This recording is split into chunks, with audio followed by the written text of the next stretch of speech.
요한일서 2장 1절부터 6절까지 제가 읽습니다. 나의 자녀들아, 내가 이것을 너희에게 쓰면 너희로 죄를 범치 않게 하려 함이라.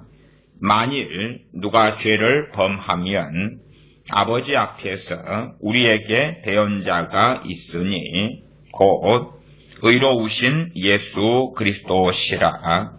저는 우리 죄를 위한 화목제물이니 우리만 위할 뿐 아니요 온 세상의 죄를 위하심이라.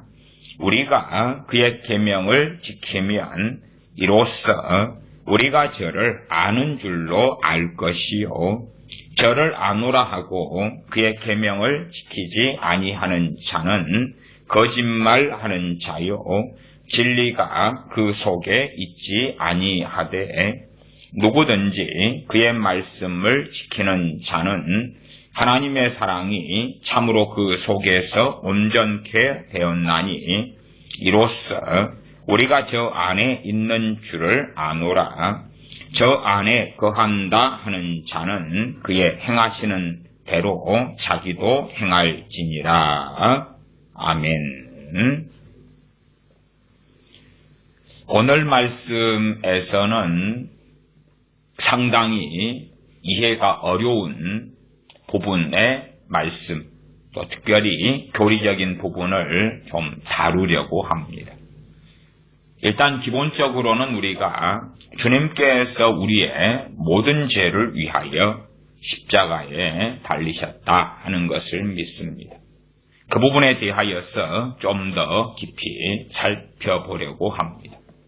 주님께서 우리의 모든 죄를 위하여 십자가를 지셨다 하는 건 명확히 성경에 나와 있는 진리가 됩니다.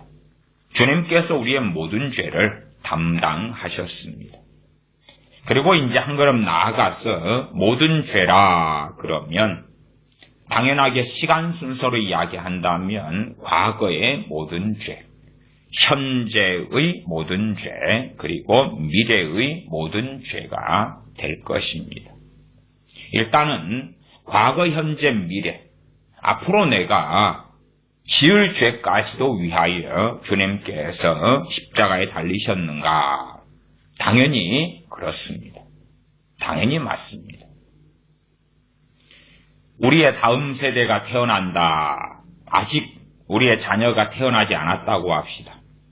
내 자녀가 장차 태어날 터인데 그 자녀가 평생 지은 죄를 위하여 주님께서 십자가에 달리셨는가?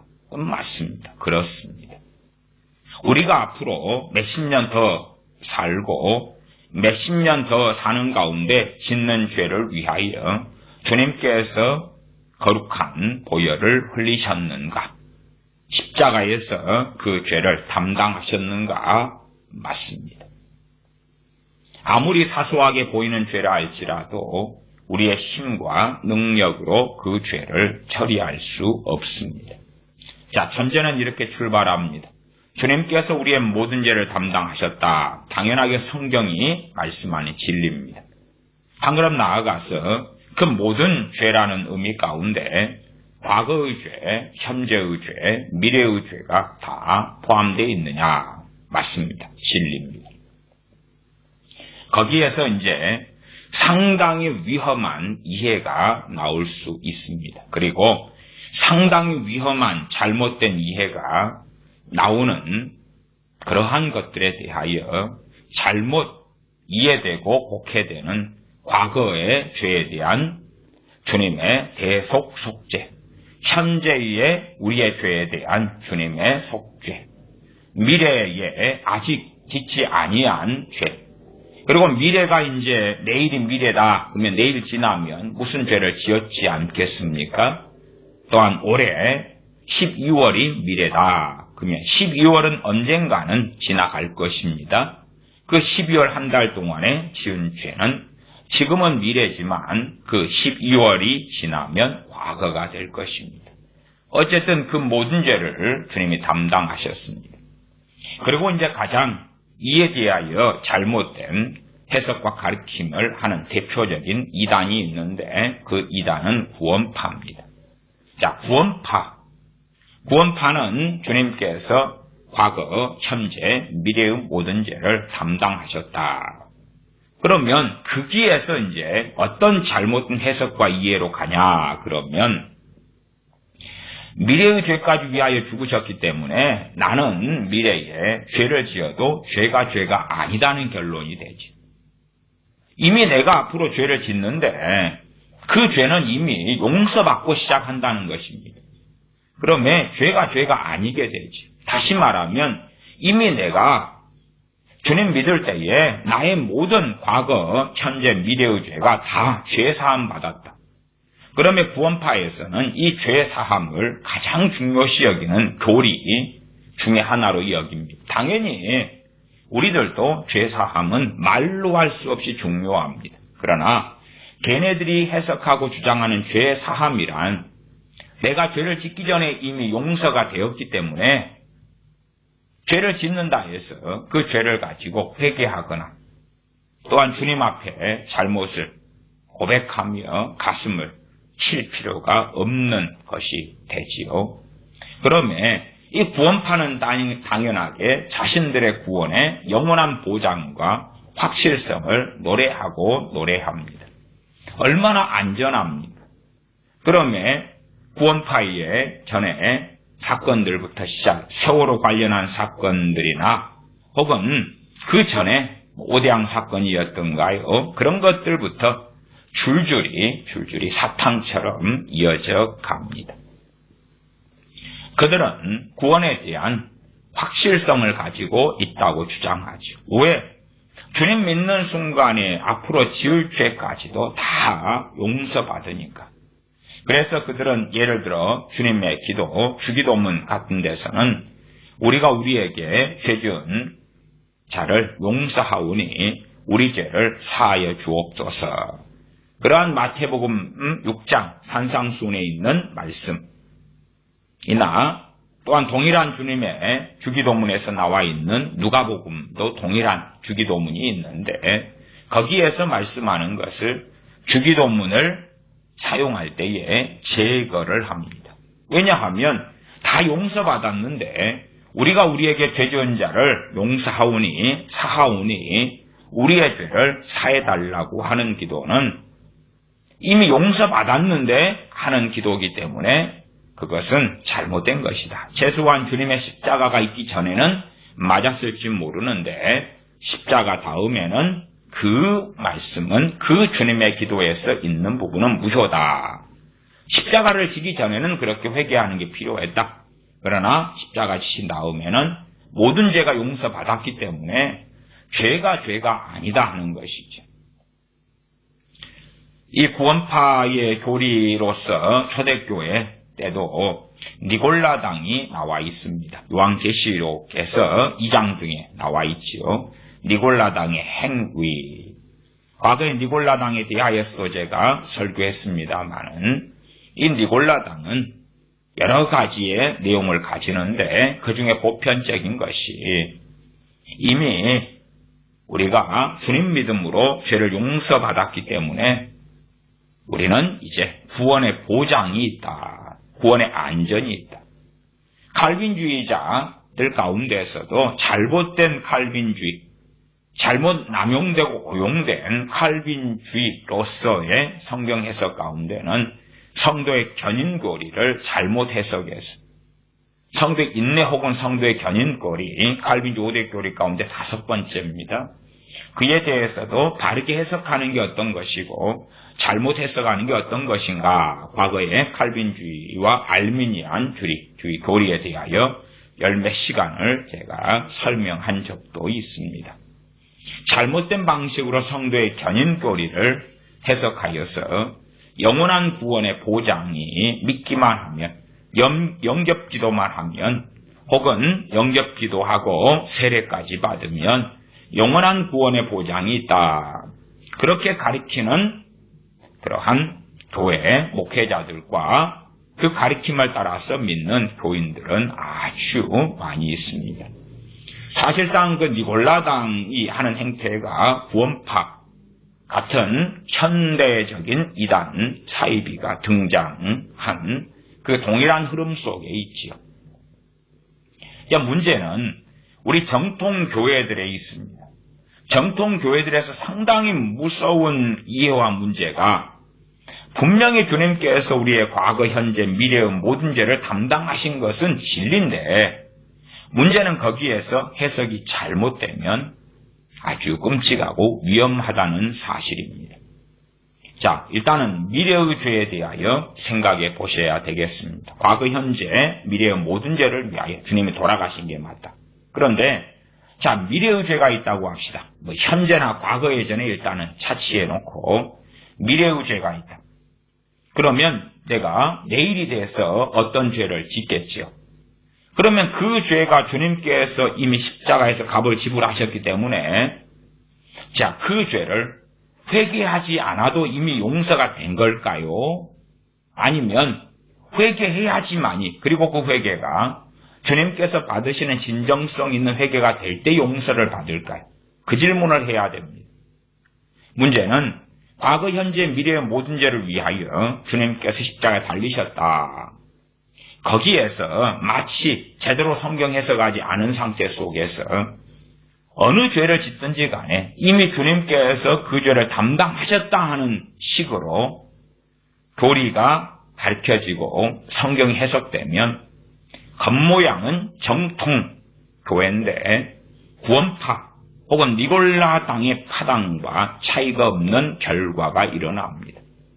실상 한국교회나 신학교 등지에서 과거, 현재, 미래의 모든 죄가 용서받았다 하는 것이 아주 많이 가르쳐지고 그 가운데 이미 주님께서 내가 회개하지 않았음에도 과거의 죄에 대하여 사하셨고 현재의 죄에 대하여 용서하셨고 미래의 죄에 대하여 용서하실 것이다. 이미 용서받은 자로서 회개하는 거다.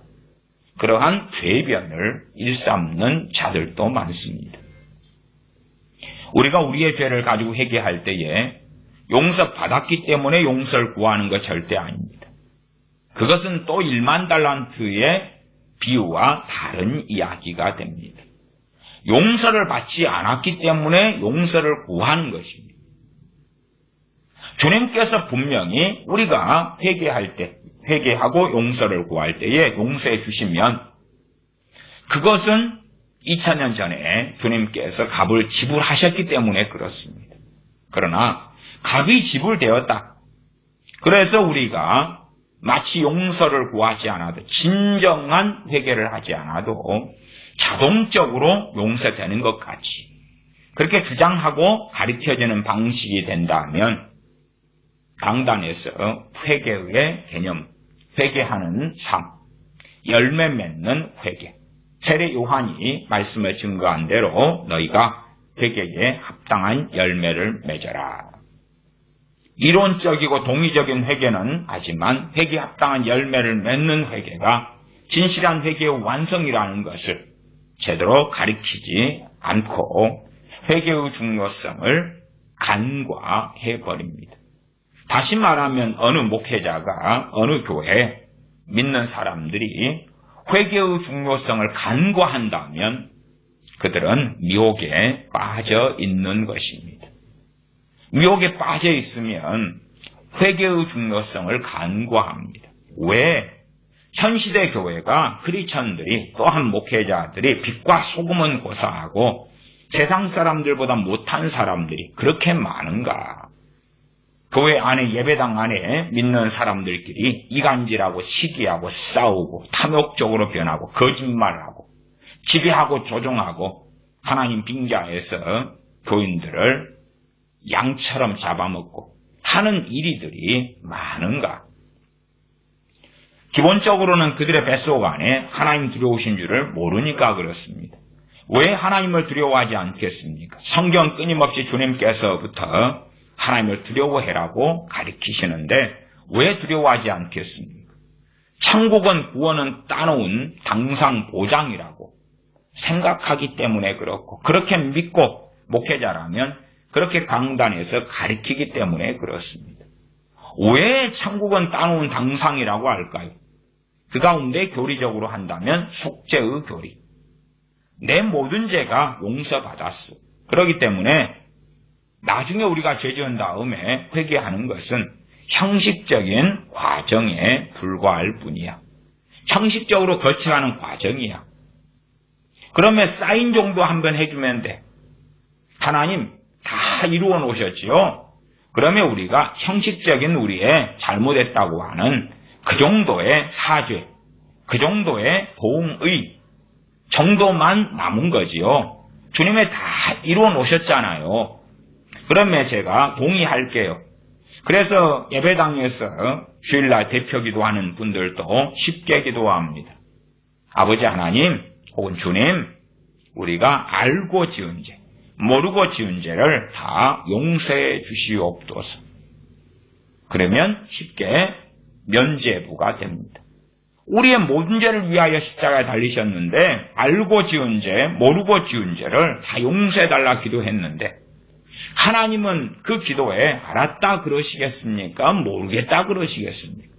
물론 각자들은 하나님께서 알았다 그러시는 걸로 취급하고, 심지어 어떤 교회 목회자들은 자, 우리가 알고 지은 죄, 모르고 지은 죄에 대하여 회개했으니 하나님께서 여러분을 자유케 하셨습니다. 염려하지 마시고 평안하게 집에 돌아가십시오.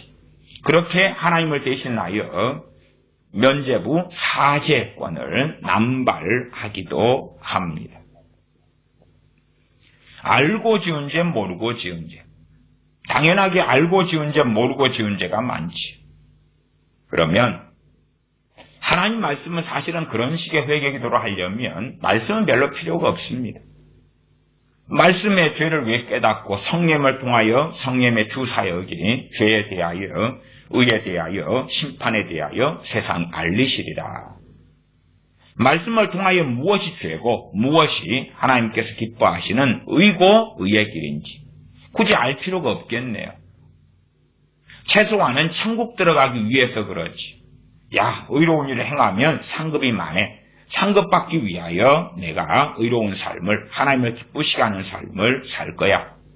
아니, 나는 이 땅에서 그냥 잘 먹고 잘 사는 걸로 만족하고 천국은 그냥 들어가는 정도에서 마칠 거야. 나는 예수 영접하고 믿었기 때문에, 또 안 믿고 있기 때문에 천국은 들어가. 천국에서 많은 건 안 바래. 나는 이 땅에서 그 잘 먹고 잘 사는 것에 만족해. 그러한 사람들이 굉장히 담대합니다. 그리고 담대한 사람들을 보면 그들의 목회자가 있습니다. 강단에서 끊임없이 그들에게 구원의 확실성을 증거해 갑니다. 구원의 확실성은 누구에게 전해야 하냐 그러면 주님 안에 살고 있는 사람들입니다. 주님 안에 거하고 있는 크리스천들에게 구원의 확실성을, 말씀을 가지고 증거해야 됩니다. 생각해 보십시오. 주님께서 가룟 유다에게 구원의 확실성을 에베소서 등의 말씀을 가지고 증거하시면 어떻겠습니까? 로마서 등의 말씀을 가지고 가룟 유다에게 구원의 확실성을 증거하면 어찌 되겠습니까? 가룟 유다는 어쨌든 주님께서 공생의 세월을 마치기 직전까지 사도로서 있었지 않습니까? 아니면 주님 말씀 들으러 오는 무수히 많은 사람들에게, 무리들이죠. 군중 무리들에게 구원의 확실성을 주님이 증거하시면 어떻겠습니까?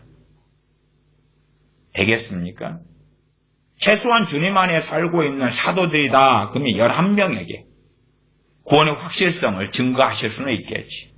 나중에 주님 부활하신 다음에 주님의 제자 가운데 하나인 도마를 만나지. 도마는 주님을 만난 다음에 그 의심을 버립니다.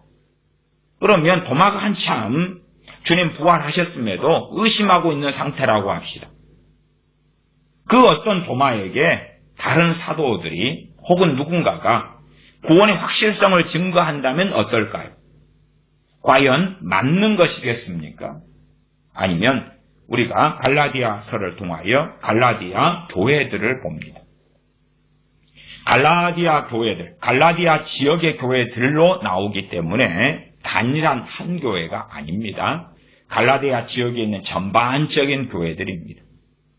수신 대상이 갈라디아에 있는 교회들에게 보낸 서신이고요. 사도 바울이 복음을 갈라디아 지역에 전해서 교회들이 세워졌습니다. 문제는 그 지역에 거짓 선지자, 거짓 사도, 거짓 선생들이 들어갔고 그들에게 다른 복음을 증거했다는 것입니다. 그리고 그들은 다른 복음을 받아들이게 되었습니다. 다른 복음을 받아들이게 되었습니다. 당연하게 사도 바울이 갈라디아 지역에서 복음을 전파하고 거기에서 주님 믿은 사람은 중생하고 거듭났습니다. 사도 바울이 회개를 제대로 가르치지 않는 회개와 심판이 없는 복음을 증거했을 리는 없습니다. 사도 바울의 복음의 핵심에는 회개와 믿음이 있다는 것은 어리석지 않은 사람들이면 알 것입니다. 자, 그러면 그때의 갈라디아 지역의 사람들이 사도 바울 등을 통하여 증거된 복음을 듣고 주님을 영접하고 믿습니다. 그때에 사도 바울은 두 가지를 전했을 거라는 것은 바울 서신들을 통하여 확인할 수가 있습니다. 첫 번째는 주님 안에 거하는 자에게 있는 구원의 확실성이지.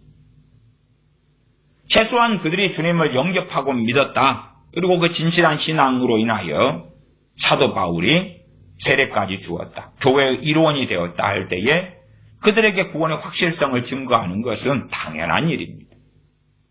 두 번째, 그럼에도 사도 바울은 내가 복음을 전한 후에 도리어 버림을 받을까 두려워하노라. 그 두려움은 거룩한 두려움입니다. 요한일서에 두려워하는 자는 사랑 안에서 온전히 이루지 못하였다. 두려우면 형벌이 따릅니다 하는 그 세상적인 두려움을 이야기하는 것이 결코 아닙니다. 사도 바울은 거룩한 두려움을 가지고 살았습니다. 그리고 두렵고 떨림으로 너희 구원을 이루라 증언합니다. 그러면 갈라디아 교회 교인들에게 두 가지를 증거했을 것입니다.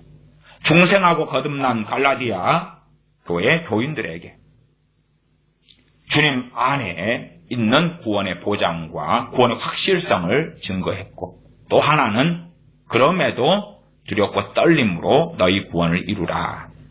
다른 말로 무엇입니까? 얼마든지 주님을 배신하고 배반하고 떠날 수 있다는 것입니다. 현 시대의 정통교회라 일컬어지는 많은 목회자들과 교인들은 그 중에서 하나만 붙잡고 있을 때가 대부분입니다. 구원의 확실성만 붙잡고 있죠. 구원의 확실성만. 그러나 주님께서 너희가 내 안에 거하고 내 말이 너희 안에 거하면이라고 말씀해요. 포도나무 가지가 포도나무에 붙어있지 아니하면 말리워 죽고 밟히고 한다고 말씀해요. 열매도 맺지 못하지요. 그러나 내가 주여 주여 했기 때문에 마태복음 7장에도 주님 말씀하시잖아요. 주여 주여 하는 자마다 다 하나님 나라에 들어올 것이 아니다. 주의 이름으로 선지자 노릇하고 주의 이름으로 많은 권능을 행하고 귀신을 쫓아내었습니다. 그 정도 되면 진실로 믿는 사람이었던 거지요. 그러니까 성령 은사들도 받고 선지자 노릇하려면 무슨 예언 은사든지 영분별의 은사든지 지혜, 지식의 말씀 은사 등이 필요할 거 아닙니까? 주님의 이름으로 그렇게 했다고 말이에요. 최소한 많은 권능을 행했다. 그러나 주님께서는 불법을 행하는 자들아 나는 너희를 도무지 알지 못하노라. 나를 떠나가라 말씀하시며 그들은 지옥으로 들어갑니다.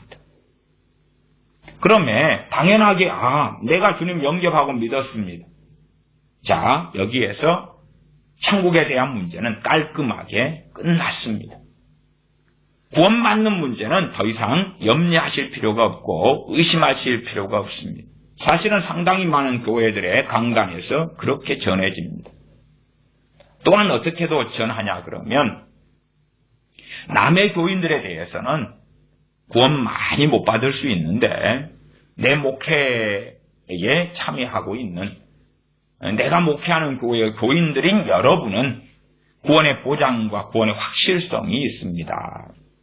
그렇게 증거하는 목회자들도 다반사로 보게 됩니다. 왜 그래야지만이 그 교회를 떠나지 않고 함께할 것 아닙니까? 목회자는 끊임없이 자기가 목회하는 교회 교인들이 믿음이 좋고 대한민국 교회의 누구들보다 믿음이 좋고 영적으로 성장해 있고 대단하다고 축혀 세우기도 하는 것을 듣습니다. 그러면 일단은 논증, 첫 번째 논증입니다. 우리의 미래의 죄를 위하여 주님께서 죽으신 게 맞습니다. 그런데 그 미래의 죄가 앞으로 지을 죄 혹은 지금 짓고 있는 죄까지도 포함하겠습니다. 심지어 짓고 나면 그 죄는 과거가 됩니다. 과거, 현재, 미래는 그냥 간단해요. 내가 내일이 안 됐으니까 내일을 짓는 죄는 사실은 공허한 이야기입니다. 내게 내일은 아직 안 왔는데 내가 내일 지을 죄? 주님께서 1분 뒤에 내 생명을 거둬가실 지 어찌합니까? 내일은 나의 시간도 아니고 나의 영역도 아닙니다. 그냥 편의상으로 나의 모든 죄라고 하는 것이 좀 더 가깝겠지. 어쨌든 자 이제 내 내일 죄를 위하여 주님이 죽으셨다. 성경적으로 맞아요. 모든 죄에 들어가니까. 그런데 내가 죄를 이제 내일이 막상 되어서 지었다고 합시다. 더러운 말을 그치라. 욕설을 그치라. 내일 쌍욕을 했어요. 저주를 했어요. 성질이 나가지고. 그러면 그 죄를 그냥 자동적으로 그 죄가 해결되냐? 성경은 절대 그렇지 않다고 말씀합니다. 성경은 그 죄가 자동적으로 해결되지 않아요. 그 죄를 위하여 주님께서 죽으신 건 맞는데 절대 자동적으로 해결되지 않아요. 문제는 현 시대의 많은 교회가 회개가 사라졌다는 사실이에요. 심지어 회개를 강조해도 동의적인 아이고 잘못했어요. 자, 이 정도면 덮고 갑시다 주님. 그런 경우도 현 시대에서 얼마나 많이 일어납니까? 내가 잘못했다니까요. 미안해요. 덮고 갑시다. 그렇게 할 때에 피해자의 경우는 참으로 억울함을 느끼겠지. 이건 그렇게 간단하게 미안해요 할 문제가 아닌데 어떤 사람이 사고를 내서 피해자를 장애인으로 만들었다고 합시다.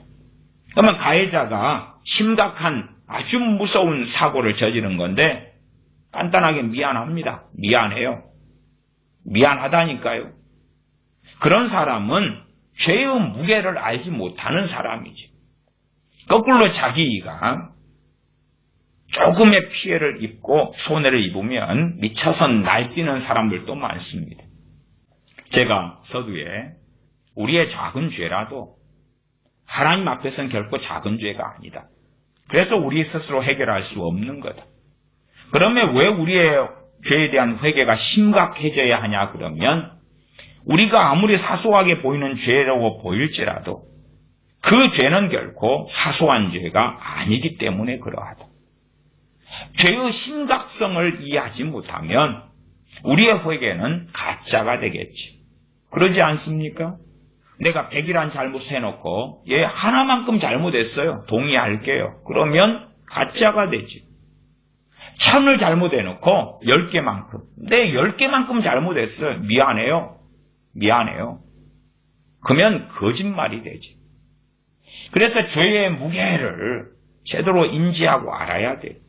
하나님께서 죄에 대하여 책망하고 성경을 통해 말씀하실 때에 알고 지은 죄, 모르고 지은 죄 다 용서해 주세요. 그런 기도를 하는 사람들은 정말로 강팍하다는 걸 알 수 있어요. 모르고 지은 죄가 무엇인지를 확인해 가야 될 거 아닙니까? 모르고 지은 죄가 알고 지은 죄 혹은 모르고 지었는데 말씀 알아가면서 무엇인지 알겠습니다. 그런 다음에 회개를 하라고 말. 그게 양심적이지. 내가 어느 상대방에게 100가지 잘못을 해놓고 그 100가지 잘못에 대하여 구체적으로 생각도 안 하고 살피도 안 해요. 나 생각하기도 싫다. 근데 미안했어. 그것하고 더 악한 것이지 무슨 차이가 있냐고 말이야. 상대방이 이제 내 잘못 100개의 잘못에 대해 따져요. 따지는 게 아니라 당연한 것이죠. 추궁하는 건 당연한 거 아닙니까? 상대방이 피해자인데 추궁해요. 어떤 형제라는 사람이 내게 죄를 범하거든 가서 그와 이야기해라. 그리고 말을 듣지 않거든 회개하지 않거든이죠. 그러면 두세 증인을 데리고 가서 말해라. 우리가 최소한 대인관계의 문제에 있어서도 상대에게 많이 잘못했으면 상대방이 그에 대하여 따지고 드는 것에 대하여 당연하게 받아들여야 되지. 혹은 내가 잘못이 없는데 했다면 변론을 잘해야 되고, 잘못을 했는데 생각하기 싫어. 남편과 아내의 관계에도 그럴 거 아닙니까? 부모 자식 관계도 주로 그렇습니다. 잘못을 가지고 이야기하면 잘 들어야죠. 정말 반성하는 사람은. 그러나 반성하지 않는 사람은요, 알았으니까 1절만 하세요. 그만하세요. 그만하라고요. 그러는 것입니다. 듣기 싫으니까 자기 허물이 들춰지는 것을 누가 좋아하겠습니까? 그러나 우리는 성령님께서 그런 사람들에게는 죄를 깨닫게 안 하십니다. 왜요? 성령님의 사역이 죄를 깨닫게 하시는 사역인데 나 죄 들추지 마세요. 나의 죄를 왜 들춥니까? 기분 나쁘고 얹잖아요. 나도 이미 알고 있다니까요. 사실은 100을 잘못했는데 한 개만큼 알고 있으면서 알고 있으니까 들먹이지 마세요. 혹은 부정하는 것입니다. 당신은 나한테 실제로 객관적으로 100을 잘못했는데 당신은 내게 100을 잘못했다고 하는데 나는 1밖에 안 했어요. 그리고 축소시키고 부정을 합니다. 그러면 그런 사람들은 나 잘못했어. 덮어주시오. 용서해 주시오. 내가 잘못했다고 하지 않소. 그래서 오히려 잘못한 사람이 큰 소리를 치는. 왜 잘못했다고 하면 불신자든 크리스천이든 대동소이하게 하는 짓은 니골라당과 별 차이가 없다 그 말이에요. 내 잘못했으니까 넘어갑시다. 넘어가. 그만하소. 부부간의 다툼에도 주로 남자들이 많이 잘못을 합니다. 그럼 아내가 들추면 그만하라고 하면서 거꾸로 잘못했는데 성질 내가지고 좀 들추면 물건을 집어 던져요. 담배 피는 사람은 잿들을 집어 던지고 기분 나쁘다 이거예요. 그냥 간단하게 먼저는 잘못했네. 그 다음에 이제 더 들추면 건성으로 잘못했다고 하고 지나가려는 거지. 더 들추면 어떤 남자들은 주먹을 들어서 자기 아내를 때리기도 합니다. 폭행을 하기도 합니다. 먼저는 자신의 잘못을 들추면 부인부터 하죠. 그래서 부인하려고 아니다고 하려고 성질을 고래고래 냅니다. 성질을. 왜 나를 안 믿느냐고 막 달라들고 입에 개거품을 물고 그렇습니다. 아니 그런 사람들이 크리스천이라면 성령님께서 죄를 깨닫게 하시는 사역을 하겠습니까? 안 하겠습니까? 안 해요. 100을 잘못해놓고 하나하나 들추려고 그래도 알았다고 미안하다고 하는 그런 작자들에게 성령님께서 죄를 깨닫게 하시는 사역을 할 것 같습니까? 안 해요. 진실로 죄를 깨닫고 회개하려는 사람에게 성령님께서는 보혜사로서 사역을 하시는 것입니다. 성령님의 사역에 대해 똑바로 하시라고 말이에요. 죄를 돌이키려고도 안 하는 자들에게 성령님께 죄를 깨닫게 하시는 사역을 한다? 어불성설이고 그런 일은 없습니다.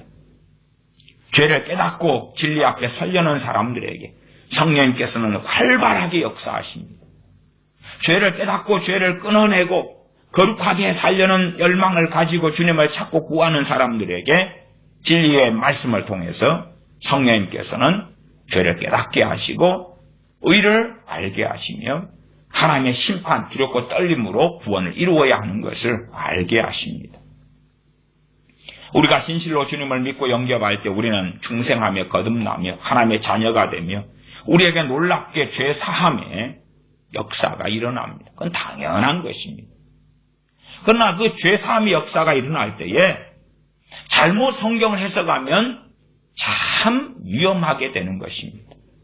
이 죄 사함의 역사에서 구체적인 어떤 죄 항목들로 들어가기보다도 존재론적인 의미로 들어가는 것이 옳습니다. 존재론이라는 것은 내가 이방인이었다가 주님 때문에 내 죄를 용서하심으로 입양되어서 하나님의 자녀가 되었다는 영원한 지옥의 형벌을 받아야 되는데 하나님의 백성, 천국 백성으로 삼아주셨다는 죄의 사함으로 이해하셔야 됩니다. 그러지 구체적으로 들어가가지고 내가 아직도 죄를 깨닫지도 못하고 있는 죄들. 지금 내가 믿었다 그러면은, 현재 믿었다 그러면은, 현재 지금 믿었을 때는 지금 기준으로는 지금까지 지어왔던 모든 죄는 과거의 죄가 될 거 아닙니까? 생각해 보십시다. 어떤 사람은 그렇게 말하더라고요. 내가 믿기 전에 지은 죄는 다 용서받았으니까 회개할 필요가 없다고. 제가 어느 집회를 하는데 유명한 어떤 분의 모친 되시는 분께서 제가 회개를 말씀했더니 내 아들이 예수님 믿기 전에 지은 죄는 회개할 필요가 없다고, 괜찮다고 했다는 거예요. 그래서 목사님, 내 아들하고 다시 그 문제를 상의해 볼게요. 그렇게 대답을 하시더라고요. 사실은 그런 분들을 만나는 것은 어렵지 않습니다. 내가 예수님을 지금 믿었다. 과거의 모든 죄가 다 용서받았다. 그런 것은요, 정말 그런 신학으로 간다면 참 끔찍하고 무섭습니다. 끔찍하고 무서워요. 아니, 생각해 보세요. 삭개오에게 주님께서 삭개오야 내려와라.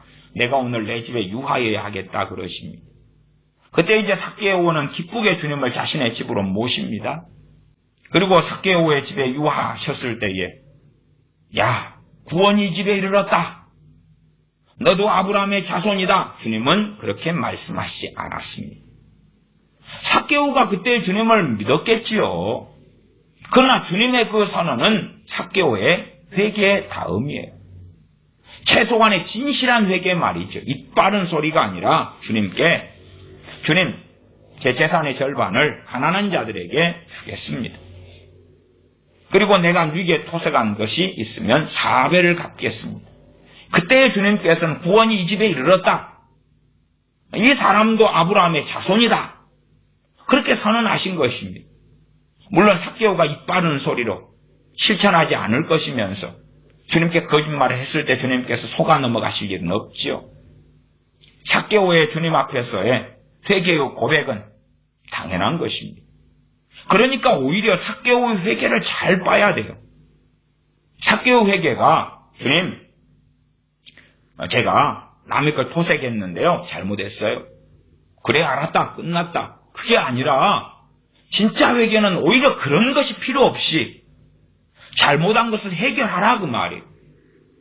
그게 회개예요. 지금의 무서운 회개는 뭐냐 그러면 입으로만 때우는 것입니다. 하나님께 잘못했다고 하면 된다고. 그것이 많은 사람이 주장하고 믿고 또한 목회자들이 강단에서 가리키는 거짓된 회개입니다. 우리가 일반적으로 죄의 자백에 대하여 쓰는 말씀이 요한일서 1장 9절 말씀이지요. 요한일서 1장 9절 말씀에 보면 만일 우리가 우리 죄를 자백하면 저는 미쁘시고 의로우사 우리 죄를 사하시며 모든 불의에서 우리를 깨끗게 하실 것이요 라고 말씀합니다. 만일 우리가 우리 죄를 자백하면 이 말씀을 기준으로 해서 자, 죄를 자백하자, 죄를 고백하자. 당연하게 죄에 대한 자백과 고백은 중요합니다. 우리가 부모로서 자녀를 키운다, 혹은 형제간에 서로 잘못을 해서 잘못한 사람이 다른 형제에게 잘못을 빈다. 이런 일이 있다고 합시다. 일반 사람들도요, 상대방이 진실로 그 잘못을 뉘우치고 잘못을 비는지 그렇지 않는지 예외는 있겠지만, 아주 사기꾼이나 거짓말장이 같은 예외는 있겠지만 상당히 많이 구분할 수 있을 것입니다. 사실은 우리 그리스도인들은 이 위선적인 죄에 대한 고백과 자백이 많습니다.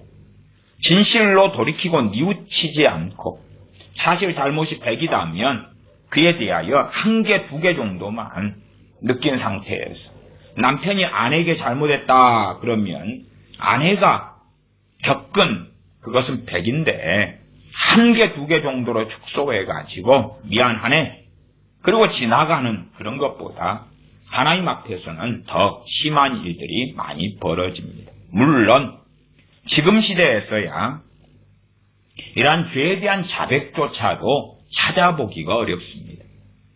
과거에는 하나님의 은혜가 소멸되면서 죄에 대한 자백 고백을 하는 사람들이라도 좀 남았지만 지금은 이런 것도 안 합니다. 그래서 주일날 대표기도 같은데 알고 지은 죄, 모르고 지은 죄 회개합니다. 다 용서해 주세요. 그리고 용서를 받아들입니다. 감사합니다. 끝. 그런 식으로 하는 정말 강팍하고 완악한 사람들이 차고 넘치게 되었습니다. 그러나 죄에 대하여 자백한다. 그러면 과연 끝나느냐? 그게 아니라 요한일서 1장 9절은 그 위에 가볍게 올라가도 7절로 갑니다. 저가 빛 가운데 계신 것 같이 우리도 빛 가운데 행하면 빛 가운데 행하라 그 말. 내가 어둠 속에 있으면서 잘못했습니다. 그러지 말고 빛 가운데 나와라 그 말. 빛 가운데 나와라 그 말. 물론 저 어둠 멀리 깊은 곳에 있다면 빛 가운데 나오는 데까지 시간은 걸릴 것입니다. 그러나 결국은 어느 때에 나와야 하는 것입니다. 그것이 진실한 회개입니다. 삭개오가 빛 가운데 나왔지요. 내 재산을 가난한 자들에게 절반을 나눠주겠습니다. 한 부자 청년이 주님께 와서 선한 선생님이여 내가 어떻게 하여야 영생을 얻으리이까? 그러면 주님께서는 그 부자 청년 관원을 사랑하셨다고 말씀에 기록됩니다. 그런데 우리식으로 한다면 어이 부자 청년 관원이여 주 예수님을 믿는다고 하시오. 그리고 세례받고 그 정도 돼도 충분하요. 주님을 영접하는 기도하시오. 충분하요. 그런 말이 사실은 진리라면 주님 자신은 더 쉬우셨을 것입니다. 주님께 어떻게 하면 영생을 얻습니까? 그러면 나를 믿어라. 끝. 주 예수님을 믿어라. 그리하면 너와 내 집의 구원을 얻으리라. 그런 말씀이 보편적 진리처럼 보이죠. 그러나 특별히는 특정인에게 하신 말씀이고 너와 내 집까지 들어가는 것을 이야기합니다. 주 예수님을 믿으라. 그리하면 구원을 받는다는 것은 각 개인에 대한 복음의 진수가 맞습니다. 그러나 사실상 사도들이라도 우리 주님께서도 사람마다 사실상 다르게 말씀하셨다는 사실이에요. 그 다음에 주님을 믿는 것과 거의 항상 결부되어 가는 것은 회개입니다. 회개. 이 부자 청년은 돈을 사랑했습니다. 회개가 필요하죠. 이 부자 청년이 돈을 사랑한 것에 대하여 주님께서는 영생 얻는 것으로 분명히 믿음으로 구원받아요. 그러나 그 믿음은 회개가 동반된 믿음입니다. 그렇기 때문에 부자 청년에게는 너 재산을 주님께 바치라는 것도 아니고 가난한 자들에게 다 팔아서 주고 너는 나를 좇으라 그러셨습니다. 그것이 부족하다고. 다른 것은 부자 청년도 상당히 양심적이고 그래서 행해왔다고 고백하지. 주님께서 너 재산을 가난한 자들에게 팔아서 주고 나를 좇으라. 그러면 부자 청년의 재산이 많으므로 근심하여 가니라. 지금 시대의 복음 전도라면 이 부자 청년은 예수 영접했네, 구원받았네. 그리고 얼마든지 즐거워하면서 갈 수 있을 것입니다. 그러나 종국은 그가 구원받았는 줄 알고 죽었더니 지옥이더라 하는 비극은 기다리겠지요. 지금은 그런 것이 너무나 많습니다. 회개 그러면 오늘 본문은 요한 1서 2장 1절부터 6절까지 읽었고 아직은 본문으로 들어가지 않았습니다마는 요한 1서 말씀은 우리가 장절히 편리상 구분해 놓은 것입니다. 그렇기 때문에 요한 1서 2장 1절부터 6절도 그 앞에 말씀인 요한 1서 1장 7절, 8절, 9절, 10절로 이어져 가면서 자연스럽게 문맥적으로 넘어온 것입니다. 편리상 제가 요한 1서 2장 1절부터 본문에 읽었지만 그러나 그 앞에 말씀과 뗄래야 뗄 수가 없다 그 말이에요. 뗄래야 뗄 수가 없어요. 그래서 1장 7절은 1장 9절 만일 우리가 우리 죄를 자백하면 저는 미쁘시고 의로우사 우리 죄를 사하시며 모든 불의에서 우리를 깨끗게 하실 것이요를 제대로 이해하려면 1장 7절 정도는 올라가야 되는 것입니다. 1장 7절은 제가 빛 가운데 계신 것 같이 우리도 빛 가운데 행하면 사실은 이것이 실종된 시대입니다. 빛 가운데 행하면 우리가 서로 사귐이 있다. 그 우리는 사도 요한, 진실한 하나님의 종, 하나님의 자녀들과 또한 빛 가운데 행하는 우리가 되겠지. 다시 말하면 참된 교회의 일원이다. 그 말이죠. 그 아들 예수님의 피가 우리를 모든 죄에서 깨끗하게 하실 것이요. 자, 놀랍지요? 모든 죄에서 깨끗하게 하신다는 것이 어디에서 나오냐 그러면, 물론 우리의 죄사함에 대한 많은 성경 구절이 있습니다. 죄사함을 받았느니라, 얻었느니라 하는 말씀이 에베소서, 빌립보서 등에 있습니다. 그것은 우리가 전제로 하고 이해하시면 됩니다. 전제. 에베소 1장 7절 말씀을 제가 읽으면, 우리가 그리스도 안에서 그의 은혜의 풍성함을 따라 그의 피로 말미암아 구속 곧 죄사함을 받았습니다. 구속 곧 죄사함을 받았다고 말씀하지. 에베소서 말씀과 골로새서 말씀은 거의 비슷하게 함께 갑니다. 골로새서 1장 14절 말씀도 그 아들 안에서 우리가 구속 곧 죄사함을 얻었도다. 과거형입니다. 하나님의 자녀들인 에베소 교회 교인들이나 빌립보 교회 교인들이나 과거형이에요. 죄사함을 얻었다고 말씀해요. 얻었다. 죄사함을 얻는 것과 중생 거듭남, 양자됨, 하나님의 자녀가 되는 것은 함께 가는 것입니다. 중생하고 거듭난 사람이 구원받은 것은 당연한 일이죠. 믿는 사람의 죄사함, 얼마나 놀랍습니까? 그러나 거기에서 끝나는 것이 아닙니다. 우리의 모든 죄를 위하여 죽으신 주님이신데, 이 요한일서는 하나님의 자녀들에게 기록된 성경입니다. 요한일서 1장 4절로 가면, 우리가 이것을 쓰면 우리의 기쁨이 충만케 하려 함이로다. 우리가 저에게서 듣고 너에게 전하는 소식이 이것이니 곧 하나님은 빛이시라. 그러면서 요한일서의 핵심 중에 하나가 무엇입니까? 형제들아, 서로 사랑하자. 불신자들에게 기록된 성경 요한일서가 아니다 그 말이. 형제들아, 우리가 서로 사랑하자.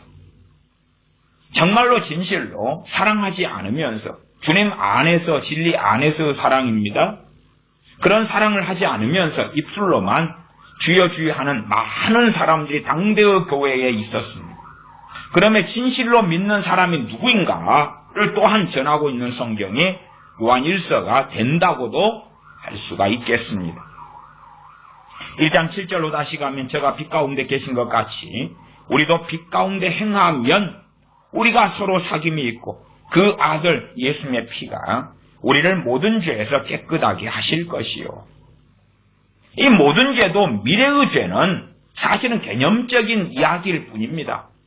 그 모든 죄가 무엇이겠습니까? 지금 현재까지 벌어지고 있는 죄들이죠.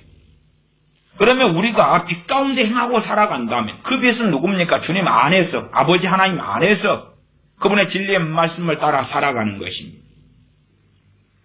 그러면 우리는 주님 안에서 확실한 안전한 보장 속에 살 수 있지요. 우리가 빛 가운데 행하면 그런 것입니다. 빛 가운데 행한다 해서 우리가 완벽할 수는 없습니다. 완전할 수 없습니다. 온전함을 향하여 나아가는 것입니다. 그렇기 때문에 요한일서 1장 8절에 가면 만일 우리가 죄 없다 하면 모든 죄가 용서받고 사함받는 빛 가운데 행하는 삶인데도 불구하고 그렇다고 한다면 빛 가운데 행하는 사람이라고 한다 할지라도 1장 8절에 만일 우리가 죄 없다 하면 스스로 속이고 또 진리가 우리 속에 있지 아니할 것이다. 나는 정말로 완전성화되었다. 아무리 주장해도 찾아보면 죄가 발견된다는 이야기입니다. 당연하게 죄가 발견됨에도 구원받습니다. 구원받아요. 그러나 어떤 사람이 빛 가운데 행하지 않는다. 그러면서도 나는 하나님의 자녀다 그러면 그 사람에게는 비극이 닥쳐올 수밖에 없는 것입니다. 어리석은 사람들은 구원의 보장과 확실성을 영적으로 잠든 사람들에게, 민난 다섯 처녀 같은 사람들에게, 또한 입술로만 주여 주여 하면서 불법을 행하는 자들에게, 주님께서 불의한 청지기들에 대하여, 한 문화, 한 달란트 받은 사람에 대하여 나는 너희를 알지 못한다, 게으르고 악한 종아, 그런 사람들에게 끊임없이 남발되는 것 중에 하나가 구원의 보장과 확실성입니다. 왜냐하면 그는 기독교인일 뿐만 아니라 어느 목회자의 교회 교인이기 때문에 그렇지. 내가 목회하는 교회 교인들 당신들이요, 그러면 당신들이 구원받는 건 당연하요, 그렇게 남발을 하는 것입니다. 그러한 악들이 오랫동안 교회 안에 자행되어져 옵니다. 그렇기 때문에 죄는 아주 가벼운 것이 되고, 죄는 그냥 괜찮은 것이 되고, 무섭고 무거운 것이 되지 아니합니다. 그러면 죄를 책망하는 하나님의 말씀을 듣기 싫어하죠. 알아요. 누가 죄 없단 말입니까? 그만 끄집어내시오. 듣기 싫소. 오히려 우리를 높이 띄워주고 칭찬을 하고 격려를 하고 위로를 하고 소망을 주고 하나님의 그 놀라운 사랑을 전해주시오. 괜히 우리의 죄를 들쑤셔가지고 내 마음을 괴롭게 하지 마시오. 나를 힘들게 하지 마시오. 그렇지 않아도 당신이 우리의 죄를 들쑤시지 않아도 충분히 힘들어요. 충분히 고통스럽고 충분히 어렵소. 그래 들쑤시지 마시오. 나도 안단 말이오. 적당히 하시오. 그만하시오. 그런 사람들이 많고, 심지어 목회자 자신부터가 자신의 죄를 들쑤시기 싫지요. 대강 덮고 넘어가고 싶은 것입니다. 자신의 죄도 마찬가지고 더불어서 교인들의 죄까지도 함께 두루두루 해칠한 무덤처럼 덮어줘 가겠다는 것입니다. 그러나 회개는 현재형입니다. 내일이 되면 내일도 회개는 현재형이에요. 그러면 예수를 믿어서 구원받은 하나님의 자녀들에게 믿을 때뿐만 아니라 회개는 계속되어지는 과정이 되어집니다. 왜요? 회개가 없다면 그는 주님 앞에 설 수 없기 때문에 그렇습니다. 회개가 없다면, 당연히 회개라는 것이 내가 잘못했다고 빌고 진실로 뉘우친다 해서 그 뉘우치는 행위가 죄의 용서를 가져오는 게 아닙니다. 죄의 속죄, 죄의 사함은 오직 우리 주 예수 그리스도의 십자가의 공로를 통해서만 옵니다. 그러나 누구에게 그 죄사함이 나타날 것이냐? 지금 여기에서 죄사함은 과거에 예수님 믿을 때 이야기를 하는 것이 아닙니다. 지금 믿고 살아가는 우리 그리스도인들에 대한 이야기입니다. 그런 사람들에게 피 가운데 행하면 예수님의 피가 우리를 모든 죄에서 깨끗하게 하실 것이라고 선언하고 있습니다. 소위 어떤 분들이 기도할 때 말하는 것처럼 모르고 지은 죄까지라도 주님의 피가 덮은다는 이야기입니다. 그러나 빛 가운데 살지 않으면, 소금이 그 맛을 잃으면 다만 밖에 버리고 밟힐 뿐이다. 그러면 그리스도인의 삶과 진실로 회심하고 회개한 사람의 삶은 당연하게 함께 할 수밖에 없는 것입니다. 빛과 소금의 삶과 그리스도의 향기를 날리는 삶은 같을 수밖에 없는 것입니다. 그럼에도 모든 죄에서 주님께서 우리를 깨끗하게 하셔도 그래도 우리는 또한 죄를 가지고 있고 발견되지 않은 많은 죄가 있다는 것이 요한일서 1장 8절 말씀이다, 그 말이. 만일 우리가 죄 없다 하면 스스로 속이고 또 진리가 우리 속에 있지 아니할 것이요. 많은 사람들이 왜 죄를 자백하지 않고 회개하지 않습니까? 죄 없다고 하고 심지어 죄의 경중을 따지지 않고 가볍고 대강 덮고 넘어가는 것. 점점점 강팍해져 가서 죄에 대한 고백도 회개도 없게 변해버리는 것입니다. 그래서 진실로 주님 의지하고 주님의 보혈 의지하여 담대히 하나님의 은혜의 보좌 앞에 나가는 것이 아니라 나는 죄가 없기 때문에, 나는 이 정도면 양심적이고 좋은 사람이기 때문에 하나님께 담대히 나아갈 수 있다. 다시 말하면 자기 이름으로 나아가는 것이죠. 그런데 왜 하나님은 나를 도와주지 않습니까? 하는 만행 속에 들어가기도 합니다. 1장 10절, 만일 우리가 범죄하지 아니하였다 하면 하나님을 거짓말하는 자로 만드는 것이니 또한 그의 말씀이 우리 속에 있지 아니하니라. 하나님의 말씀이 우리 속에 거하면 우리의 죄가 끊임없이 발견되고 드러날 수밖에 없다는 것입니다. 그때에 우리는 주님 사랑하고 더 의지할 수밖에 없고 주님의 십자가의 공로를 통하여 용서받을 수밖에 없는 것입니다. 하나님 말씀이 우리 안에 거하면 우리가 주님 앞에 설 때까지 끊임없이 우리의 죄가 발견되는 것입니다. 드러나는 것입니다. 발견되고 드러납니다. 주님 믿기 전에 지은 과거의 죄는 다 용서받는가? 다 용서받는가? 진실로 그럴까? 말씀대로 한다면 빛 가운데 행하면 그렇습니다. 주님 믿어서 구원받고 중생하고 하나님의 자녀가 되면 맞는데 간단하게 그렇게 믿기 전에 지은 죄가 다 용서받는다. 그렇게 끝날 문제면 삭개오는 회개할 필요가 없습니다. 회개라는 것이 무엇입니까 도대체? 과거의 죄를 돌이키는 것 아닙니까? 청년 사울이 다메섹 도상에서 주님 만난 다음에 식음을 전폐해야 합니다. 아니 주님 만나서 믿는다고 그러면 되지 뭐 하려고 식음을 전폐해야 합니까? 왜 그럽니까 도대체? 과거의 죄가 다 용서받는다며요. 과거의 죄가 용서받는 게 맞아요. 어떤 사람이지요? 진실로 회개하는 사람이지. 진실로 회개하는 회개하는 지금 시대에는 불법적으로 담 넘어 들어온 사람들이 너무 많습니다.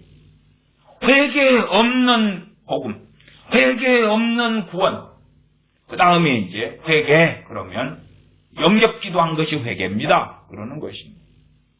주님이 그러면 만나는 사람들마다 또한 사도들이 만나는 사람들마다 회개하고 주 예수님을 믿으라 그러는 게 아니라 영접기도하자. 아니 그런 식으로 복음은 너무 많이 남발되어 왔습니다. 왜 그렇습니까? 회개 이야기 꺼내면 뭘 회개하는데요? 당신 죄요. 무슨 죄인데요? 죄를 들쑤셔야 되지 않습니까? 죄를 드러내야 되는데 누가 그걸 좋아합니까? 나도 아요. 아니 죄를 드러내려면 최소한의 양심 이상이 필요하고 무엇보다도 진리의 말씀이 필요합니다. 말씀을 전하고 가르치는 가운데 또한 양심도 정상적으로 좀 작용하는 가운데 죄가 드러나죠. 회개하지 않으려는 사람들은 앞에 남편과 아내 사이에 남편의 잘못 등을 예시로 들었던 것처럼 조용히 좀 해라 누가 모르냐. 당신이 내게 기쁜 소식만 전해 왜 나를 힘들게 만들어? 누가 죄 안 짓고 사냐? 나 위로받으려고 지금 교회에 나온 거야. 내게 소망이 있다는 소리 들으려고 나온 거지. 내 과거에 지어왔던 그 많은 죄를 들쑤시기를 원하지 않아. 그건 조용해져. 나도 알고 있는 거야. 그러면 내게 복된 소식만 전해. 그게 복음 아니야? 기쁜 소식만 전해. 복음 아니야? 회개의 복음은 집어치워. 내 죄에 대하여 들쑤시는 건 하지 마. 그런 사람들에게 성령님께서는 죄를 깨닫게 하시는 사역을 하지 않으신다 그 말. 지금 시대에는 성령님께서 죄를 깨닫게 하시는 사역을 거의 대부분의 세상 사람은 막론하고 주님 믿는 사람들에게도 행하시지 아니하시죠. 왜? 거부하니까. 거절하니까. 예루살렘아 예루살렘아 암탉이 병아리를 모으리 함같이 너희를 모으리 한 적이 얼마더냐? 그러나 너희가 내게 나오기를 원치 아니하였도다. 그러므로 황폐하여 버림받으리라. 원하지 않는다 그 말이에요. 성령님 건들지 마세요. 능력을 주시고 힘을 주시고 돈을 주시고 재능을 주시고 지혜를 주시고 성공시켜 주시고 기도에 응답해 주시고 하나님께서 응답하실 만한 기도를 내 입에 담아 주시고 그렇게 해주시지. 왜? 내 죄에 대해 들쑤시지 마세요. 힘드니까 괴로우니까. 내 지금 살아가는 것도 괴로워 죽겠습니다. 왜 내 죄를 들쑤십니까? 또한 성령님께서 의에 대하여 알려주시면 우리가 어떤 존재인지가 드러나겠지. 당신은 사랑받기 위해 태어난 사람, 당신은 귀하고 소중하고 아름다워. 하나님의 눈동자에 넣어도 정말로 하나님께서 당신을 사랑으로 품어 안을 존재야. 너무너무너무 하나님께는 소중하고 귀해. 그렇게 하는 것이면, 그렇게 생각하는 자들이라면 성령님께서 의에 대하여 알리시지 않으시죠. 필요 없다는 이야기 아니에요. 하나님의 의의 기준을 알려주시고 하나님의 의를 알려주시면 내가 생각했던 내 자신의 삶과 내 자신의 현재가 얼마나 추리하고 더러운지를 보게 되죠. 그래서 죄와 의는 함께 가지요. 죄에 대하여. 그 다음에 하나님의 기준이에요. 하나님의 기준. 하나님의 기준이 하나님 말씀 아닙니까? 그 의에 대하여 보여주시면 내 실상이 파노라마처럼 보이게 되죠. 그러나 그런 성령의 사역을 거부하는 것이죠. 아니요. 우리는 그냥 밑도 끝도 없이 의로운 존재입니다. 아름답습니다. 거룩합니다. 참된 하나님의 거룩을 우리에게 보여주시면 우리가 얼마나 더럽고 타락했으며 거룩하지 않은 존재인지를 알게 되죠. 그러나 거룩하다고. 우리는 존재론적으로 주님 믿고 거듭난 사람들은 거룩한 백성이다. 세인트 혹은 성도라 그럽니다. 그러나 또한 요한일서 말씀을 보면 믿는 사람들이 얼마나 죄 가운데 있고 죄를 고백하며 회개해야 되며 빛 가운데 살아야 되며 그런 속에서 죄 사함이 나와 있어요. 에베소서와 빌립보서 같은 제가 읽었던 에베소 1장 7절이나 빌립보서 1장 14절 같은 말씀은 우리가 주님 믿을 때 하나님 자녀 될 때 주님 영접할 때에 물론 전제는 회개하고 주님을 믿을 때입니다. 그때에 죄 사함을 받았다는 말씀이 중심이고 요한일서 말씀은 그것보다도 우리가 죄사함 받은 하나님의 자녀들인데 그러나 지금 믿고 살아갈 때에 또한 죄사함을 받아가야 한다고 말씀하고 있는 것이. 어떤 사람들은 그 과거에 주님 믿을 때의 사건만 가지고 죄사함 받았다 끝. 사건의 상황과 말씀이 틀린 것입니다. 당연히 우리가 처음 주님 영접할 때 죄사함 받는 것은 우리의 뿌리가 됩니다. 기초가 되고 뿌리가 되는 거죠. 그걸 잊지 말아야 돼요. 그러면서도 죄 사함을 받는 것은 단회적인 사건이 아니구나. 계속 이어져 가는 것이구나. 계속 이어져 가는 거구나. 어떤 A라는 사람이 주님 믿기 전에 우상숭배를 많이 하고 살았습니다. 우상숭배가 뭔지도 몰라요. 주님 믿은 다음에 이제 우상숭배를 회개하지 않습니다. 왜? 다 용서받았으니까 들쑤실 필요가 없다는 것이죠. 그것을 뭐라고 말합니까? 강팍하다 그러는 것입니다. 믿기 전에 지은 죄는 다 용서받았으니까 들쑤시지 마시오. 그렇게 말하면 믿자마자 죄가 하나도 없는 상태가 되어버리죠. 그 아들을 통하여 우리를 하나님의 자녀로 삼아주신 거예요. 그러면서 실제적으로는 무수한 죄 가운데 살아왔고 그 죄를 깨닫고 알며 회개하는 가운데 하나님 앞에 서며 나아가야 됩니다. 믿는 사람들이 삶 속에 회개가 없다. 무슨 결과가 벌어질까요? 어느 때 되면 주님과 무관한 사람이 되고야 맙니다. 그래서 정말 악한 것은 그런 거다고 서두에 말씀드렸어요. 주님께서 내 모든 죄를 위해 죽으셨어요. 그 결론은 찬양과 겸비함이 나타나야 되고 또한 자기의 삶의 죄가 드러날 때마다 다시 회개하고 나아가야 되는데 오히려 그것이 마치 면죄부이냐. 심지어 지을 죄인 미래의 죄까지도 위해서 죽으셨어요. 그러면 죄를 지어도 당당해. 괜찮아. 이미 다 용서받은 것을 그냥 동의만 하는 거야. 정말로 마귀적인 것입니다. 그러한 것이 교회 안에 퍼져왔어요. 구원파하고 다른 양상이지만 정말 다를 바가 어디가 있는가? 다를 바가 어디가 있는가? 거의 이단과 사이비에 준하는 교회와 강단들이 얼마나 많이 되었는지 몰라요. 요한일서 2장 1절에 보면 나의 자녀들아 내가 이것을 너희에게 쓰면 너희로 죄를 범치 않게 하려 함이라.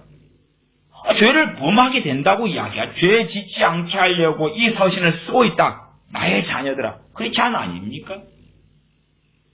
그럼 죄를 범하면 죄는 죄지.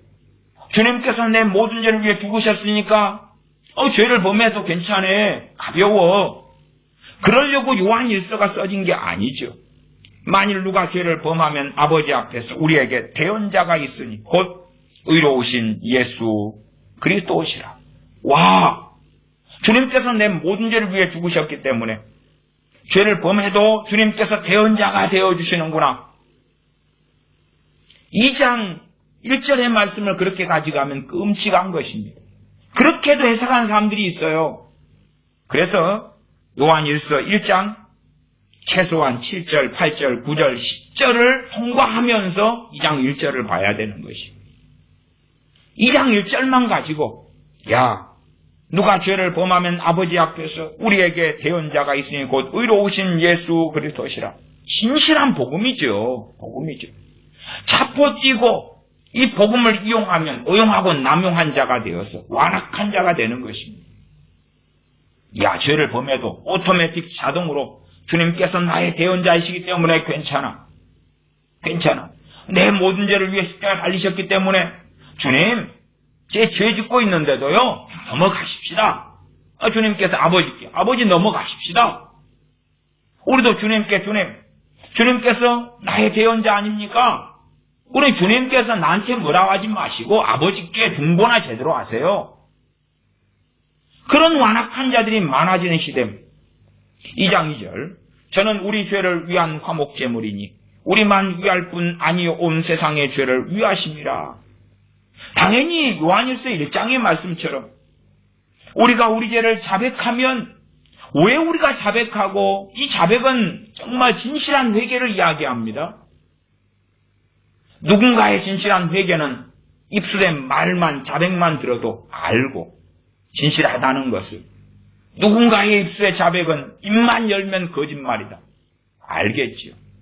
우리 자녀가 진실한 자녀가 있다면 그 자녀의 죄에 대한 잘못했다고 하는 고백과 회개는 열매까지 맺을 수 있겠다라고 알고, 입만 잘못했다고 하고 나태하고 태만하고 완악하게 사는 자녀라면 겉으로는 반성하고 잘못했다고 하는 척하지만 진실로는 그렇지 않다는 것을 알겠죠. 그러나 그러한 자녀라도 부모는 믿고 싶은 마음이 있기 때문에 또 기대를 다시 품고 또 배반당하고 배신당하고 하는 걸 반복하죠. 그러나 하나님께서는 그런 가짜 자백, 가짜 고백에 속아 넘어가시지도 않고 당하시지도 않으십니다. 진실한 복음 속에서 우리의 죄가 자백될 때에 우리의 그 자백이란 행위 때문에 용서받는 게 아니라 우리의 대언자, 우리의 화목제물 대신 주님 때문에 그러하다. 그 말씀으로 2장 2절로 들어가는 것입니다. 내 손이 발이 되게 싹싹 빌었기 때문에, 혹은 삭개오가 가난한 자들에게 절반의 재물을 준다고 했기 때문에, 혹은 정말 주었기 때문에 그가 천국 백성이 되는 것도 아니고 하나님의 자녀가 되는 것이 아니다 그 말. 그러나 그가 진실로 주님을 믿는다면 회개를 해야 된다 그 말이에요. 회개와 믿음은 함께 가야 되는 것입니다. 함께 가야 돼. 지금은 회개 없는 믿음, 회개 없는 복음, 죄를 드러내지 않는 전도, 불쾌하니까 그렇지 않아도 힘들어 죽겠는데, 자, 당신이 전하는 예수님의 복음을 통해서 내가 잘 된다고 해라, 복 주신다고 해라, 지금 문제 다 해결시켜 주신다고 해라, 아니면 기도 잠깐 하고 믿습니다 하고 아멘 하고, 아니면 헌금이나 좀 바치고 그러면 만사 형통한다고 해라. 가정이 잘 되고 삶이 잘 되고 건강을 얻고 사업이 잘 되고 그렇다고 해라. 그렇게 해줄게요. 그런 식의 회개 없는 가짜 더러운 타락한 변질된 복음들이 만연하게 되었습니다. 그러면 그러한 것을 전하는 목사가 제정신이 될 리가 없고 정신이 제대로 바뀌었을 리도 없고, 그렇게 듣고 배우고 살아가는 교인들이 제대로 믿을 리도 없죠. 그런 사람들이 하나님을 두려워할 리가 뭐가 있습니까? 하나님을 조롱하고 우습게 하는 거죠. 요한일서 2장 2절로 돌아가면 저는 우리 죄를 위한 화목제물이니 우리만 위할 뿐 아니 온 세상의 죄를 위하심이라. 우리가 그의 계명을 지키면 이로써 우리가 저를 아는 줄로 알 것이요. 이제 믿는 우리에게는 요한일서 말씀을 통해서 사도 요한은 강조하는 것이, 우리가 주님을 알면, 안다는 것은 뭡니까? 믿는다는 것이죠. 주님을 알면, 그러면 주님의 계명을 지킨다고 말씀해요. 알면 지킨다, 모르면 안 지키는 것이죠. 그러면 이것을 통하여 우리가 진짜 크리스천인지 가짜인지가 확연하게 열매로 드러난다는 것입니다. 물론 몇 년 전에는 혹은 작년에 주님 믿을 때는 진짜였을 수 있죠. 그러나 그렇지 않게 되었다는 것이죠. 2장 4절에 저를 아노라 하고 그의 계명을 지키지 아니하는 자는 거짓말하는 자요 진리가 그 속에 있지 아니하되. 진리의 핵심은 복음이죠. 복음이 내 뱃속에 내 중심에 있어야지만이 진실한 하나님의 자녀인데 저를 아노라 하고 그의 계명을 안 지켜요. 안 지켜요. 그의 계명을 안 지켜요. 버젓이 양심으로도 알 수 있는 하나님의 말씀들을 지키지 않아요. 그러면 그는 거짓말하는 자일 뿐이고 나는 하나님의 자녀입니다. 하나님의 백성입니다. 신분상 나는 목사입니다. 필요 없고 거짓말장이고 진리가 그 속에 있지 않다. 진리가 그 속에 있지 않은데 그 속에는 도대체 무엇이 있겠습니까? 진리의 복음이, 생명의 복음이, 하나님의 말씀이 그 속에 없는데 무엇이 있을까요? 진리가 그 안에 없는데 내 말이 너희 안에 거하면 나도 너희 안에, 너도 내 안에 거한다고 했죠. 주님 말씀이 그 안에 안 거하는 사람에게 주님께서 그 안에 임하여 계십니까? 그런 주님을 영접했다는 이야기입니까? 과거는 몰라도 지금은 아니다 그 말이에요. 2장 5절에 누구든지 그의 말씀을 지키는 자는 하나님의 사랑이 참으로 그 속에서 온전케 되었나니 이로써 우리가 저 안에 있는 줄을 아노라. 우리가 포도나무 가지로서 주님께, 포도나무 대신 주님께 붙어 있으면 이것을 우리가 주님 안에 있다고 이야기하지. 내 안에 거하라고 말씀해. 처음 믿을 때 그 긍휼과 은혜로 주님을 영접했다고 합시다. 지금도 주님 안에 거하는가 하는 이야기. 계명을 지킴으로 우리가 저 안에 있는 줄을 아노라. 어떠한 사람이 혹은 우리 자신도 우리 자녀도 마찬가지. 야, 예배당에 나가니까, 주일학교 중고등부 나가니까, 예수 믿는다고 하니까, 그러니까 내 자녀가 진실한 하나님의 자녀인가 그렇지 않는가? 주기도문하고 신앙 고백하고 믿는다고 하고 세례받았고 그래서 자녀인 건 아니에요. 당연히 뻔하지요. 말씀 그대로잖아요.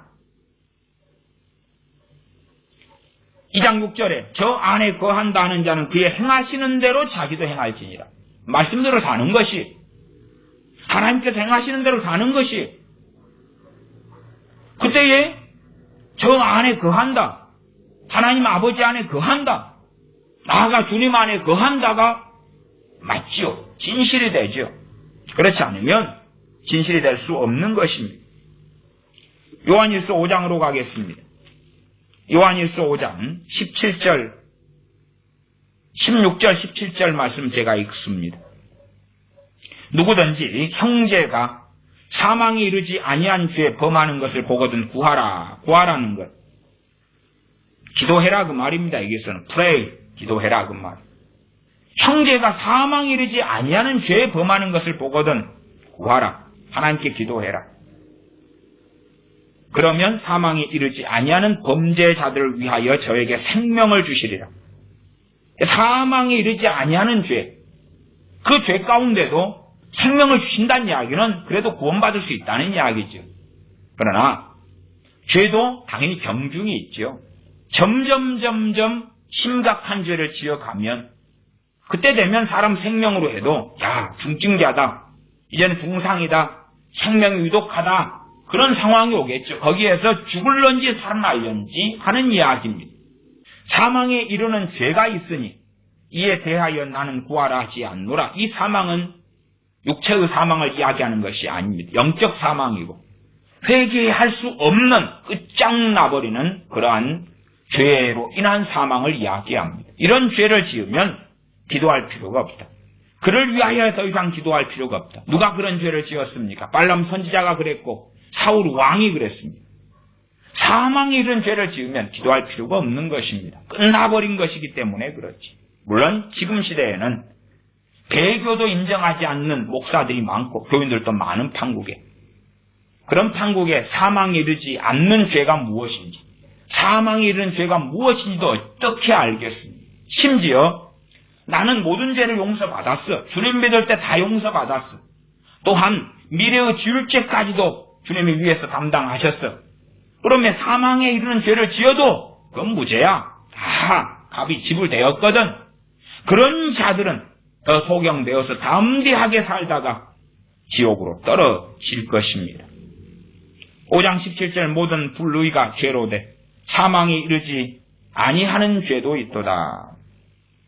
사망에 이르지 아니하는 죄도 있도다. 아니 모든 죄가 용서받았다. 미래의 지을 죄까지도 용서받았다. 미래의 지을 죄도 위하여 주님께서 죽으신 게 맞습니다. 그러나 자동적으로 해결되는 게 결코 아니에요. 주여 주의 입으로 믿는다 해서 해결되는 문제가 아닙니다. 진실한 회개와 회심이 우리에게는 동반되어야 되고 또한 그 진실한 회개는 부단히 계속되는 일이 되어져야 됩니다. 요한계시록 2장 3장은 굉장히 중요하다고 했습니다. 요한계시록 2장 3장에 보면 정말 명확하게 나와 있어요. 왜냐하면 회개할 기회를 주시는 많은 교회들이 나옵니다.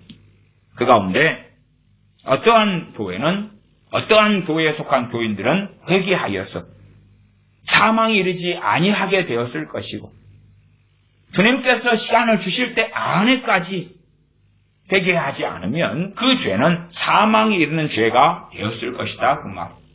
단지 그냥 죄의 리스트를 가지고 어떤 죄는 사망에 이르는 죄고 어떤 죄는 사망에 이르지 않는 죄다 그렇게 되는 게 아닙니다.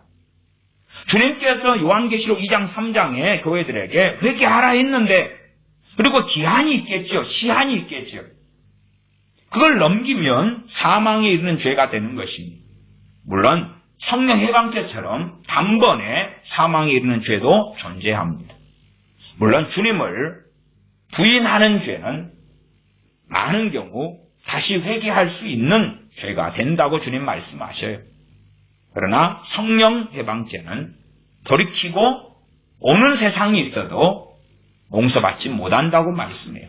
그러나 일반적인 죄들은 그 죄가 그걸 주님께서 이러한 계시록 2장 3장의 교회들의 예시로 볼 때에 회개치 않는 어느 지점이 되면 사망에 이른 죄가 되어서 주님께서 이제는 더 이상 기회가 없고 심판하시는 것을 본다 그 말입니다.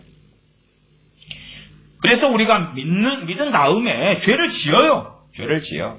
그 죄들을 어떻게 다루어가고 처리해 가는가가 말할 수 없이 중요합니다. 죄를 짓는데 담대하다. 끔찍한 일입니다. 끔찍한 일. 2장 4절 5절에 보면 그러나 너를 책망할 것이 있나니 계시록 2장 4절 5절입니다. 에베소 교회에 주시는 말씀이에요. 4절 그러나 너를 책망할 것이 있으니 너의 처음 사랑을 버렸느니라. 책망할 일인데 처음 사랑을 버렸다. 사소한 것이에요. 주님에 대한 사랑이 없다고 말이에요. 그러므로 어디서 떨어진 것 생각하고 회개하여 처음 행위를 가지라. 주님에 대한 사랑이 없다. 주님에 대한 사랑이 없다. 아직은 시간을 주시고 계시기 때문에 사망에 이르는 죄가 아닐 수 있겠지요. 그러나 만일 그리하지 아니하면 회개치 아니하면 회개하여 처음 사랑 처음 행위를 가지지 아니하면 내가 내게 임하여 내 촛대를 그 자리에서 옮기리라. 촛대는 1장 20절 하반에 촛대는 7 교회니라. 교회가 촛대니까 더 이상 교회가 아니다 그 말이에요. 내 자녀 내 백성이 아니다 그 말이지. 그 말씀들이 계속 이어져 가지 않습니까? 2장에 12절부터 버가모 교회에 주시는 말씀이 나와요. 그 말씀에서도 2장 15절 16절에 보면 이와 같이 내게도 니골라당의 교훈을 지키는 자들이 있도다. 니골라당, 한번 하나님을 믿은 사람은 무슨 행위를 해도 죄가 되지 않는다거나 무율법주의거나 혹은 어떠한 상황 속에서도 내가 한번 믿은 자이기 때문에 한번 구원은 영원하다 하는 것처럼 구원이 보장되어 있다는 거예요. 보장되어 있다. 그러니 안전하다는 것이죠. 아니 계시록 2장 3장에 주님께서 친히 말씀하셨는데 어디서 구원이 안전하고 보장되어 있다고 말합니다. 정말 주님 안에 거하는 사람들은 안전하다고 말씀하는 게 맞아요.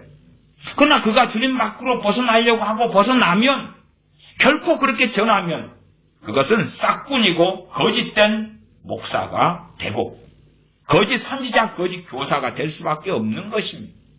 주님 안에 거하는 자들에게 구원의 보장과 구원의 확실성을 전해야지.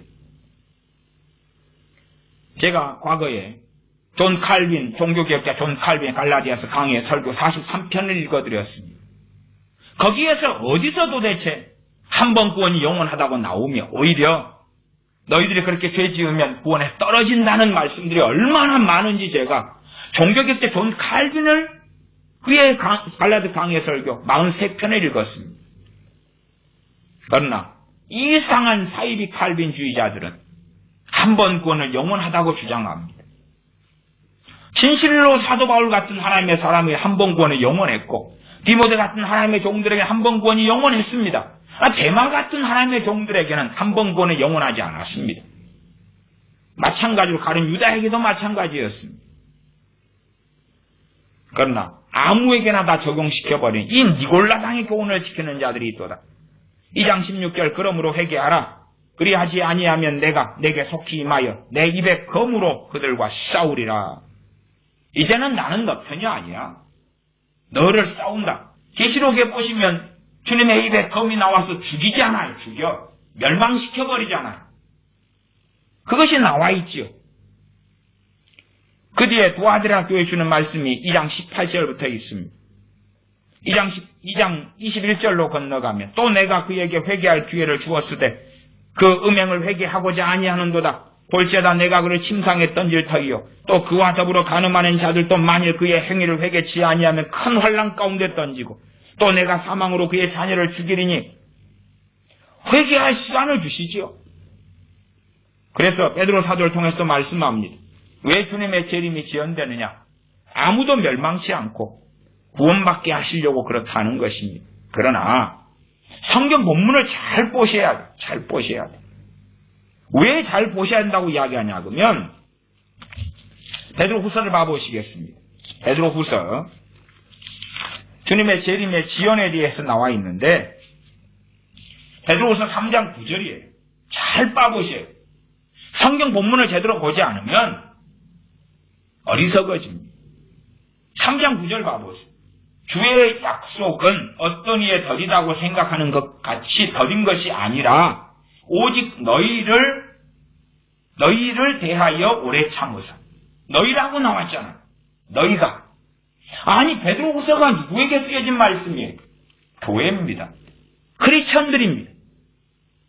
1장 1절로 갑니다. 베드로후서 1장 1절에 예수 그리스도의 종과 사도인 시몬 베드로는 우리 하나님과 구주 예수 그리스도의 의를 힘입어 동일하게 보배로운 믿음을 우리와 같이 받은 자들에게 편지하노니 하나님과 우리 주 예수님을 알므로 은혜와 평강이 너희에게 더욱 많을지어다. 너희가 불신자입니까? 너희가 지금 지구상에 사는 인구가 한 두어 달 전에 78억 명을 넘겼습니다. 78억 명입니까? 아니에요. 크리스천들입니다. 예수님 믿는 그 사람들이 주님이 재림하시면 구원 못 받을 사람이 태반이기 때문에 그렇다고 말이에요. 지금 불신자 이방인을 주님 베드로 사도를 통해 말씀하고 계시는 게 아니에요. 예수님 믿는다고 하는 사람들, 열처녀 비유로 한다면 밀난 그 5처녀를 말하는 거예요. 슬기로운 5처녀는 이미 준비되었죠. 기름 준비했고요. 그러나 지금 주님을 다 기다렸던 그 10처녀 가운데 밀난 5처녀를 이야기하는 것입니다. 세상 사람요? 그러니까 정신 나간 사람들이 이러한 베드로후서 3장 말씀을 가지고 야, 세상 사람에게도 다 구원의 역사가 나타나는 대부흥 대축소가 올 것이다. 그게 아니라 지금 예수님 믿는 사람 때문에 주님의 재림이 지연되고 있다고 말씀하는 거예요. 그러나 주님의 재림이 다 회개하고 돌아설 때까지 한정없이 지연되지는 않습니다. 너무나 주님을 믿는 사람은 많은데 거의 전 세계 78억 명 가운데 8억에서 10억 사이가 개신교인들입니다. 그런 사람은 많은데 대한민국 교회에 1000만이 넘는 크리스천들이 있는데 정말로 처음 사랑을 가지고 주님을 사랑하는 크리스천들, 진리 가운데 살아가는 것을 이 세상의 보화보다 더 귀하게 여기는 크리스천들, 그런 사람들이 기름 준비한 사람들이겠지. 아니면 오직 성령 충만을 받으라. 성령 충만한 하나님의 자녀들. 그런 사람들이 너무 적은 것이 미국 교회도, 영국 교회도, 독일 교회도, 프랑스, 독일 교회, 그 교회들도 마찬가지. 제3세계 교회들도 마찬가지. 믿는 자에게 보낸 서신에서 너희라고 이야기하는데 왜 세상 사람들 끌어들입니까? 왜 안 믿는 내 자식을 끌어들여요? 내 안 믿는 부모를 왜 끌어들여요? 정말로 사람들은 소경되고 완악합니다. 베드로후서 3장 9절에 오직 너희를 대하여 오래 참으사. 세상 사람이 아니에요. 믿는 사람들에 대하여. 마치 누굽니까? 요한계시록에 있는 두아드라 교회, 에베소 교회, 그런 교회, 라오디게아 교회, 사대 교회, 그 사람들을 이야기하는 거예요. 그런 자들 같이 죽은 신앙, 미혹되고 또한 니골라당의 교훈을 지키고 거짓 선지자 이세벨에게 넘어가고 발람의 교훈을 따라가고 그런 사람들을 이야기하는 것입니다. 에베소 교회처럼 나중행이 또한 게으르지 않고 주님을 섬겼어요. 나중행이가 더 많은 두아드라 교회인가요? 그런데 주님은 언제 사라지고 없어요. 부유하고 부족한 것이 없다 하는 라오디게아 교회는 주님께서 계시록 3장 20절에 내가 문 밖에 서서 두드리노니 볼지어다 내가 문 밖에서 두드리니까 내 음성을 듣고 문을 열어라. 라오디게아 교회 교인들에게 하시는 말씀이에요.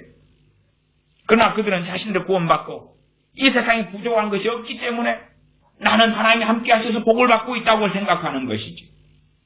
시간이 지나서 평안하게 잘 먹고 잘 마시고 살다가 죽으면 자신에게 지옥의 문이 입 벌리고 있다는 것을 알지 못하는 것이지. 베드로후서 3장 9절에 주의 약속은 어떤 이에 더디다고 생각하는 것 같이 더딘 것이 아니라 오직 너희를 대하여 오래 참으사 아무도 멸망치 않고 다 회개하기에 이르기를 원하시느니라. 믿는 자의 회개를 말씀하는 건 믿는 자의 회개를 처음에 믿을 때 회개만을 이야기하는 게 아니에요. 다 회개하기에 이르기를 원하시느니라 했더니 안 믿는 사람이 회개하는구나. 불신자구나. 너인데요? 너희 오직 너인데? 크리스천인데? 믿는 사람인데? 동일하게 예수님을 믿는 믿음을 받은 사람들에게 보낸 서신인데 무슨 거기에서 아프리카 우간다에 이슬람에 안 믿는 사람이고 북한에 안 믿는 사람, 아프가니스탄에 안 믿는 사람이 어디서 그서 튀어나와요 도대체. 정말 무지하고 소경되어 살아가는 믿는 사람들이 너무나 많습니다. 우리는 주님 믿은 다음에 죄를 지어요. 그 죄에 대하여 어떻게 살아갈 것이냐. 참된 회개 가운데 사는 사람들은 빛 가운데 살아간단 말이에요. 빛 가운데. 그러기 위하여 하나님 말씀을 마음에 새기는 거예요. 새겨. 말씀을 통해 죄를 깨닫고 말씀의 능력을 덧입고 또한 성령의 도우심과 능력을 덧입고 그리고 한 걸음 한 걸음 진일보하고 나아갑니다. 7번 넘어지면 8번 일어나고 100번 넘어지면 101번 일어나서 나아가는 것입니다. 세상을 사랑하는 데서 점점점 물러가서 세상의 영광이 아니라 주님의 영광을 더 구하며 사랑하는 사람이 되어져 가는 것입니다. 하나님의 말씀을 생명처럼 목숨처럼 지키는 믿음의 여정 속에 살다가 주님 앞에 서는 사람이 되어져야 됩니다. 기도하겠습니다. 아버지 하나님, 우리의 모든 죄를 위하여 주님께서 십자가에 달리시고 우리의 죄값을 담당하신 것을 감사를 드립니다.